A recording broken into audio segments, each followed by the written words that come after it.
நான் ஒரு 3/4 kilo mutton எடுத்து நல்லா கழுவி வச்சிருக்கேன். அதை குக்கரில் சேர்த்துக்கலாம். இப்போ ஒரு 3 சிட்டிகை அளவுக்கு மஞ்சத்தூள் சேர்த்துக்கலாம். ஒரு 1/2 டேபிள் ஸ்பூன் இஞ்சி பூண்டு பேஸ்ட் சேர்த்துக்கலாம். தேவையான அளவுக்கு உப்பு சேர்த்துக்கலாம்.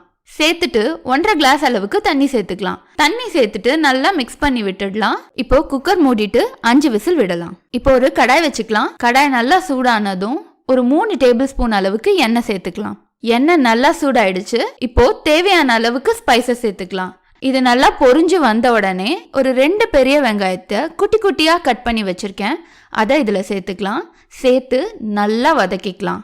இந்த அளவுக்கு ப்ரௌனிஷாக வதங்கி வர டைமில் நான் 2 பெரிய தக்காளியை குட்டி குட்டியாக கட் பண்ணி வச்சுருக்கேன். அதை சேர்த்துக்கலாம். கூடவே 2 பச்சை மிளகாவை கீரல் போட்டு வச்சுருக்கேன். அதையும் இதில் சேர்த்துக்கலாம். கொஞ்சமாக கருவேப்பிலை இலை சேர்த்துக்கலாம். இப்போது இது கூடவே 1 டீஸ்பூன் இஞ்சி பூண்டு பேஸ்ட் சேர்த்துக்கிறேன். நம்ம கறி வேக வைக்கும் போதே இஞ்சி பூண்டு பேஸ்ட் சேர்த்துருக்கனால இப்போ பார்த்து சேர்த்துக்கிட்டா போதும். இப்போ இதெல்லாம் சேர்த்துட்டு நல்லா வதக்கிக்கலாம். கொஞ்சமாக நான் கல்லுப்பு சேர்த்துக்கிறேன். தக்காளி நல்லா மசிகிற அளவுக்கு நல்லா வதக்கிக்கலாம்.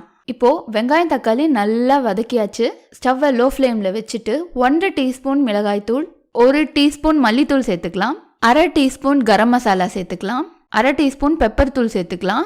1/4 டீஸ்பூன் ஜீரகத்தூள் சேர்த்துக்கலாம். இப்போ இது எல்லாத்தையும் சேர்த்துட்டு நல்லா கிளறிக்கலாம்.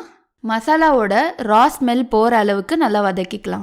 மசாலா நல்லா வதங்கின உடனே நாம் வேக வச்சு வச்சுருக்க மட்டனை தண்ணியோட சேர்த்துக்கலாம். இப்போ தேவையான அளவுக்கு உப்பு சேர்த்துட்டு நல்லா மிக்ஸ் பண்ணி விட்டுக்கலாம்.